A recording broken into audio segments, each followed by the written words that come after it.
Una enfermedad que dice isquémica del corazón, no te enfermes de diabetes porque te gastas más de tu salario.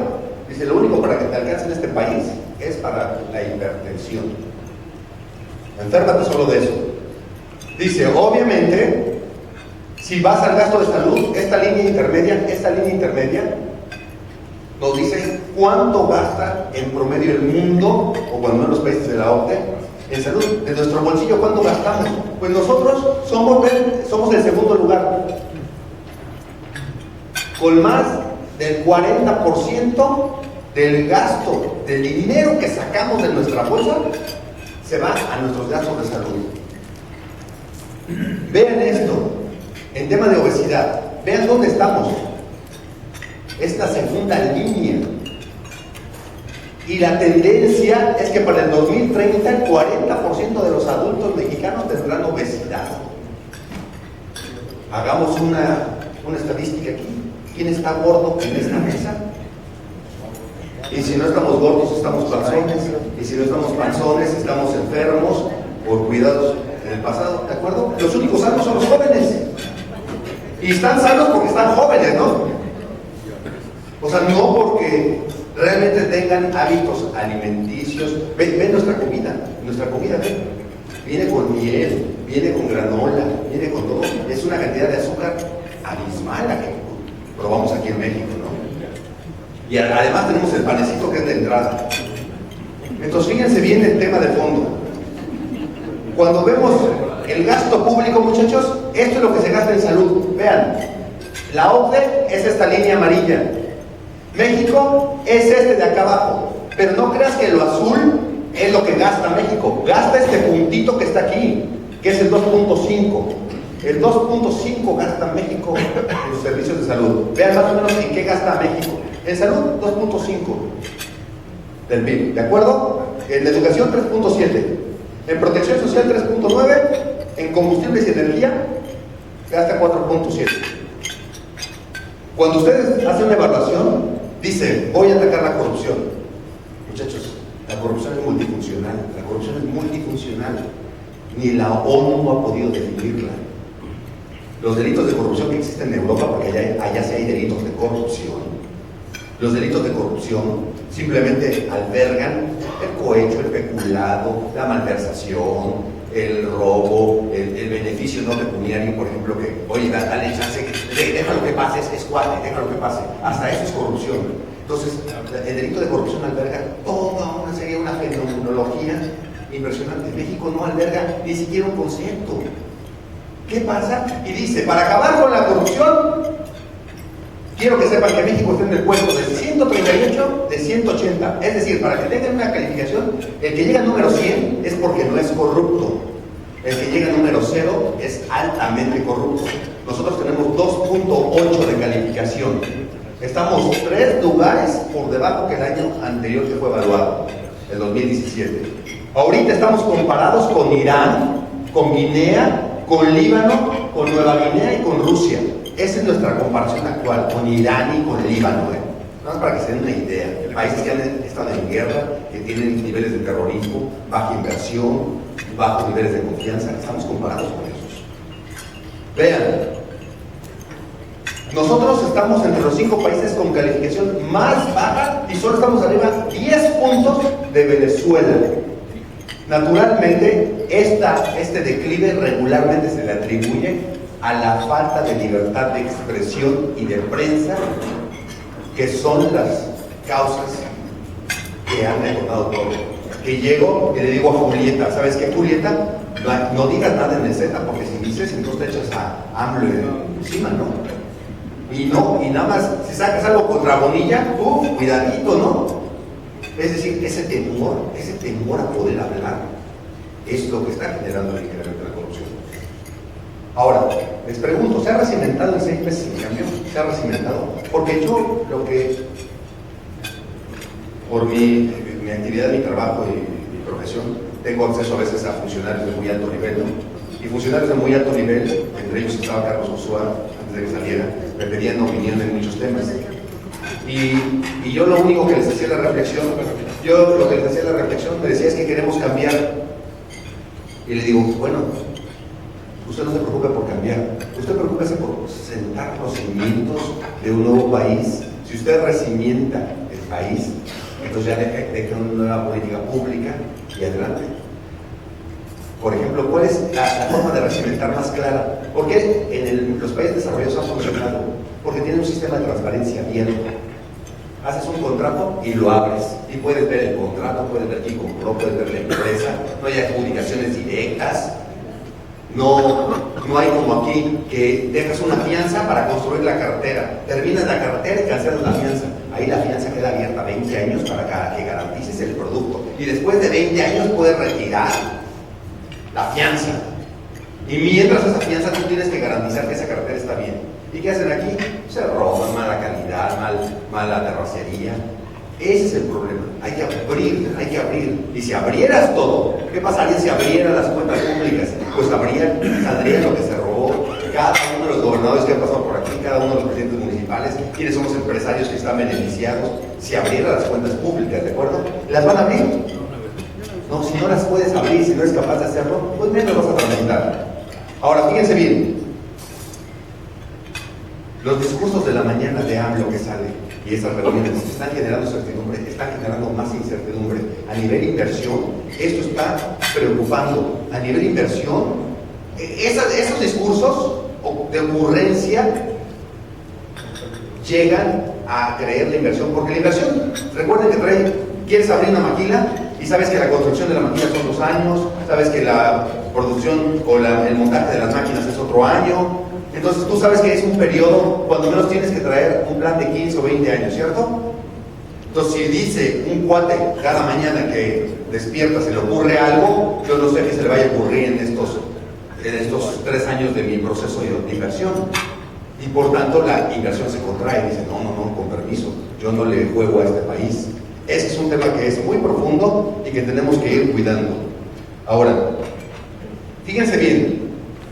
Para que ustedes se den cuenta, esa es la gráfica de la inversión. Enero del 2017, enero del 2019. ¿Qué notan aquí? Es el punto más bajo. Aquí que es el más bajo cuando no estamos a la mitad, entre estas dos gráficas estamos a la mitad, ¿cierto? Pero aquí estamos, ¿a dónde?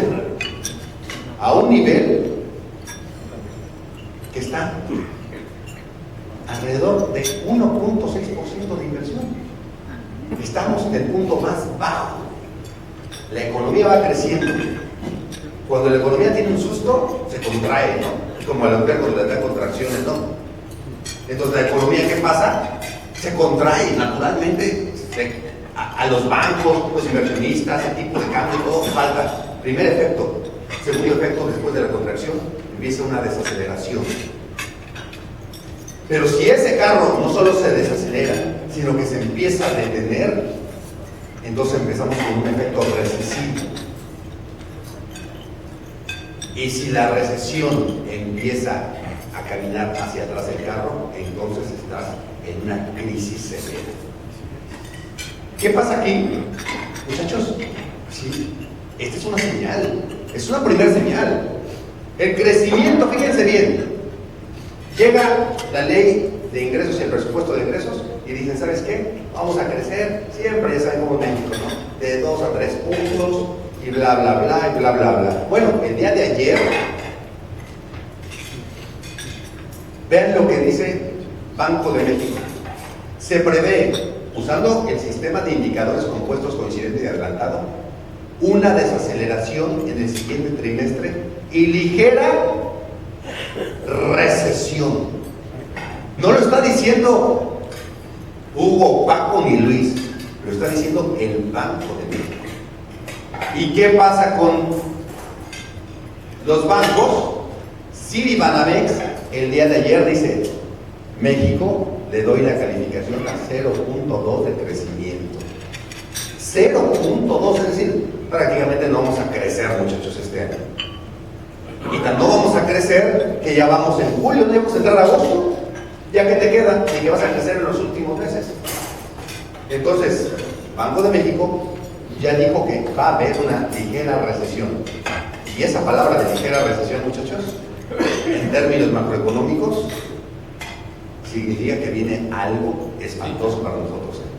Así se los digo. Ahora, la población confía en el nuevo gobierno. Vamos a la confianza. Aquí está Andrés Manuel López Obrador. Esta es toda Latinoamérica. 64 de cada 100 personas confían en López Obrador, pero tiene menos 3 personas, apenas van 6 meses y tiene una pequeña caída. Entonces, Peña Nieto cuando entró, que hizo todas las reformas y que hizo, hasta juntaba a todos los partidos y sacaban la foto, estaba en sus niveles más altos de aceptación. Peña Nieto estaba igual. ¿Y cómo terminó? Con 2 de calificación. La pregunta es, ¿cómo va a terminar este presidente? Solo Dios sabe. Pero ojalá que dé certidumbre. Ojalá que dé certidumbre. Hubo una reunión con la Asociación Nacional de Bancos. Y todos los de la Asociación Nacional de Bancos, si ustedes ven las fotos, todos están anotando. No hay una sola persona que le esté dando la cara. Todos los que están en la mesa están anotando. ¿Y por qué razón? Porque cada palabra que digan es una señal de que este país o despega o se estanca. Entonces ese es un temor, ese es un temor muy grave de todos los empresarios. Ahora, se asoman algunos riesgos fiscales, se asoman algunos riesgos presupuestales, se asoman riesgos de carácter económico. La verdad es que sí. ¿Qué dice? En términos de riesgos fiscales, oye, ¿sabes qué? Están bajando los ingresos. Yo le di la confianza al contribuyente, el contribuyente no quiere pagar, y ya me di cuenta que es un evasor. Y volvemos a las técnicas antiguas de que criminalizando las infracciones tributarias es agárrate al gente, presiónalo, apriétale y vas a ver, métele un sustito, me ejerce la acción penal y vas a ver que va a pagar. Es decir, vas a entender a medida que te presionen. De hecho, ya empezaron un programa de acción criminal. Hay un sistema que se llaman éforos que venden facturas y ellos los que se benefician de esas facturas. Antes le ejercían acción penal a los éforos que vendían las facturas. El fisco volteó y dijo, oye, hay 8.500 éforos, pero hay 420.000 EDOs. Entonces ejerce la acción penal de los 420.000. Imagínense qué locura. O sea, en los países desarrollados nunca metes a la cárcel a un contribuyente porque quieres que esté afuera pagando impuestos. Pero en México, mételo. Tratamos de resolver los problemas financieros con las ciencias penales. Los problemas financieros se resuelven a través de la ciencia financiera, no a través de la ciencia criminal. Ahora vean esto. ¿Qué dice? ¿Sabes qué? Segundo semestre 2019. ¿Qué herramientas tiene? Dice el SAT. Sacan unas publicaciones, saca la jefa del SAT y dice, oiga muchachos, nosotros podemos citarlo en nuestras instalaciones al contribuyente. Crea un programa llamado PIA, Programa de Integral de Autocorrección Fiscal, y con ese programa dice, cítalo, presiónalo, dile dónde debe, cuánto debe y dile que pague. Y si no, lo pasa al Comité de Conductas Delictivas. Te citan y van a ver una bola de cuates presionándote. Si no hace caso, practícale la auditoría, descalifícale la materialidad, la razón de negocios, dile que hay simulación de actos. Y si no te hace caso, neutralízale. Ve con tus verificaciones de comercio exterior, métete a su negocio, bloqueale, embárgale sus bienes, ve que tienen, que te acredite la legalización de todo. Y si aún así está de necio, ok, pues entonces, ¿qué hace? Pues llega aquí a Sabelios a las 2 de la tarde, verifica la expedición del comprobante fiscal. Tú di que no tienes el comprobante fiscal, ¿y qué haces? Le clausuras ahí a las 2 de la tarde y haces un operativo con 50 agentes para que se vea espectacular.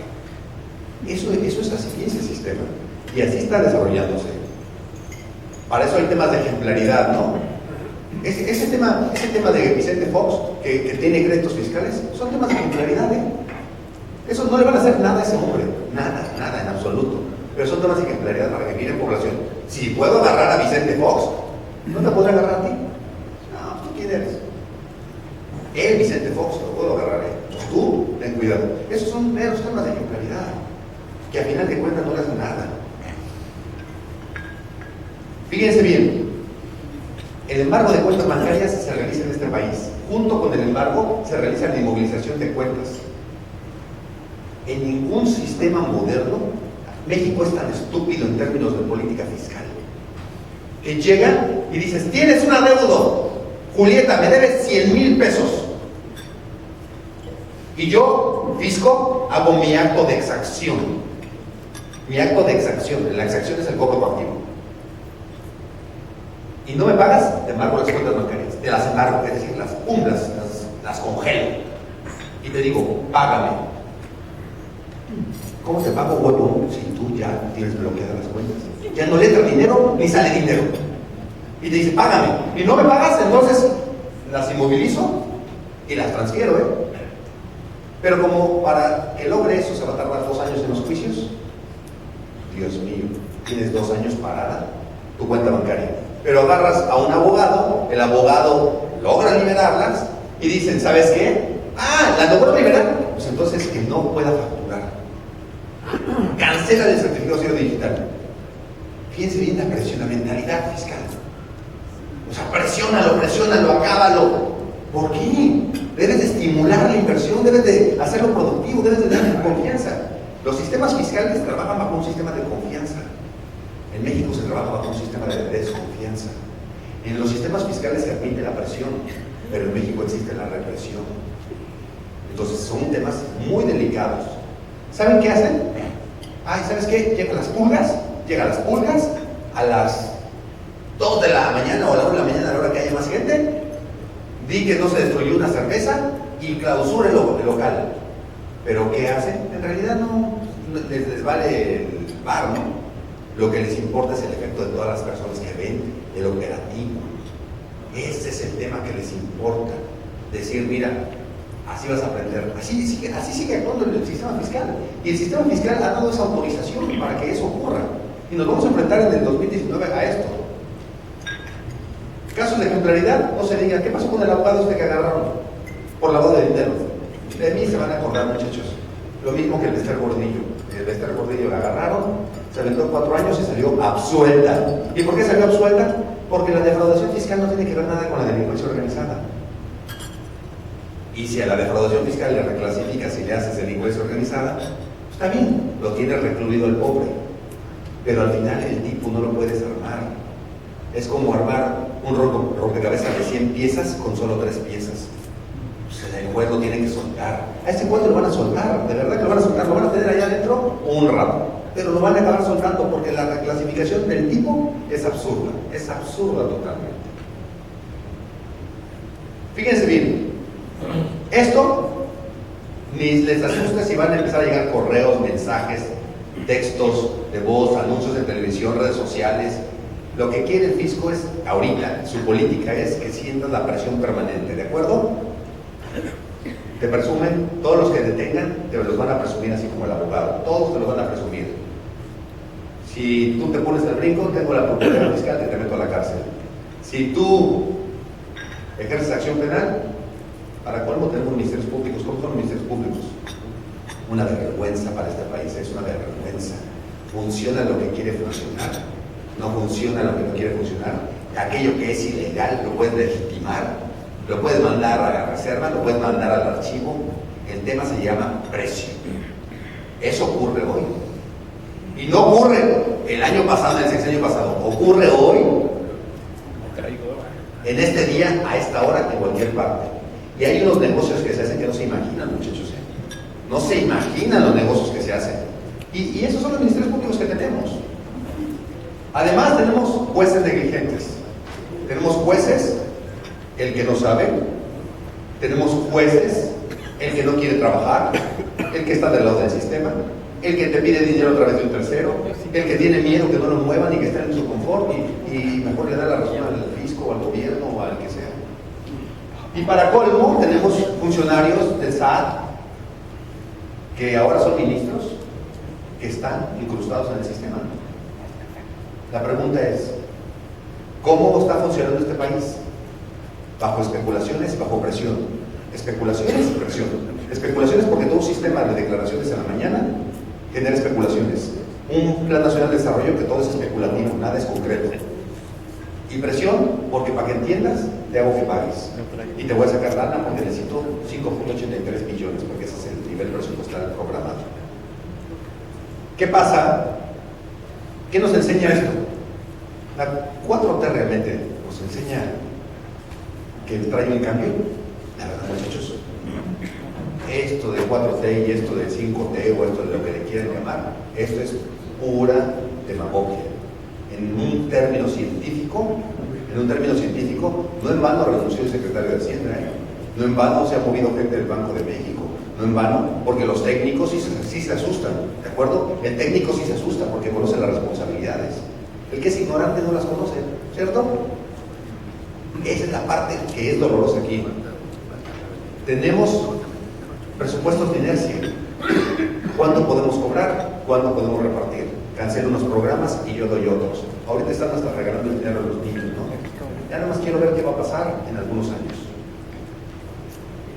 Si se quejaban de los aviadores, porque hay un montón de aviadores en el gobierno, ¿no? Se quejaban de los aviadores. Ahora, si yo voy a una maquila, hago un censo de 100 personas y les mando un dinerito a cada uno de parte del gobierno federal, porque son madres solteras. Imagínate cuántos aviadores, si el que llena la formita es el que puede hacer. El uso discrecional del recurso es lo peligroso. Obviamente que han decidido estos cuates renacer la técnica del impacto social que se había extinguido hace 20 años. La técnica del impacto social, que van a llegar a autoridades, te van a agarrar, van a hacer, ¿quieren agarrar a Héctor? No, llégale a Héctor a la hora que esté aquí. Tipo, como lo que pasó con Romero de Champs, si el otro llega al restaurante, ahí hace el operativo, tú no lo agarraste afuera ni nada, adentro del restaurante, y haces un escandalazo, ¿para qué? Para que todos digan, órale, sí. Y Romero de Champs se tiró al piso. Pero es una técnica planeada, es una técnica que hemos llegado a eso. Yo creo en esta 4T que hay más demagogia que hechos. Yo creo que no hay políticas claras, todas son abstractas. Yo creo que tenemos una ruta clara y una ruta que ni siquiera estos cuates saben, ¿no? Ahora voy a ponerles, muchachos, ahora aquí en Baja California. ¿De acuerdo? Ahí está. Le cambié acá, pero no apareció acá. Déjenme ver. Aquí en Baja California, ¿qué estamos viviendo? Esta presentación se la voy a hacer por atención a su presidente. Les voy a decir, en realidad, en Baja California creo que estamos en una crisis muy similar a la que estamos viviendo en el país. Y Baja California es el reflejo de un problema social. Y es un reflejo de un problema social porque la falta de transparencia genera obviamente muchas dudas.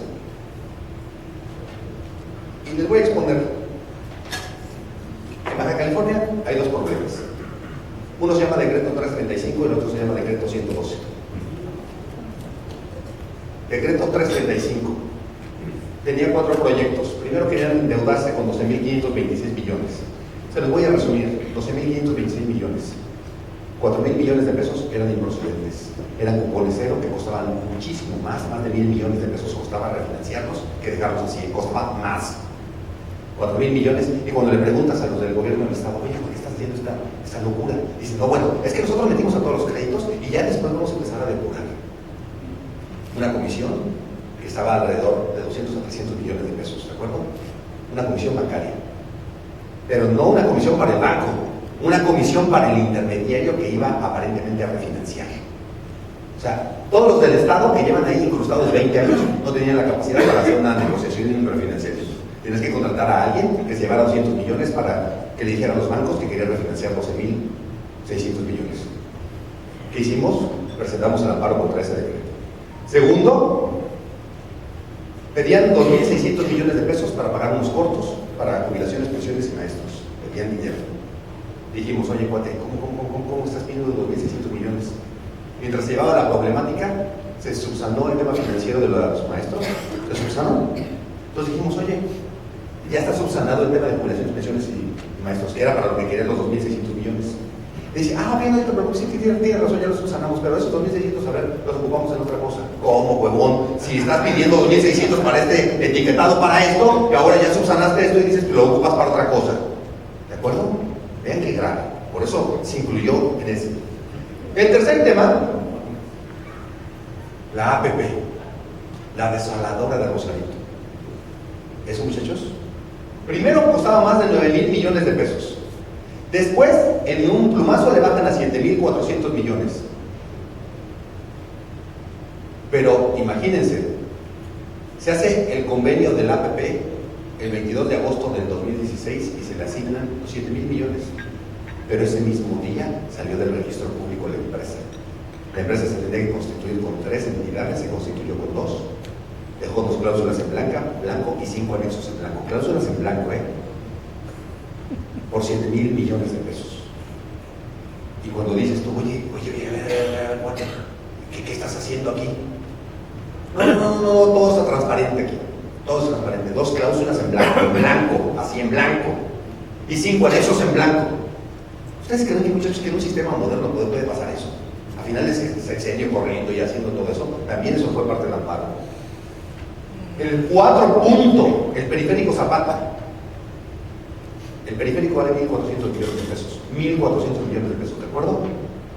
Pero el decreto de los legisladores dice que vale 11,600 millones. Su costo total es de 1,400 millones. Cuando estuvimos en la reunión del secretario, ay carajo, dice, no, esa cifra sí está mal.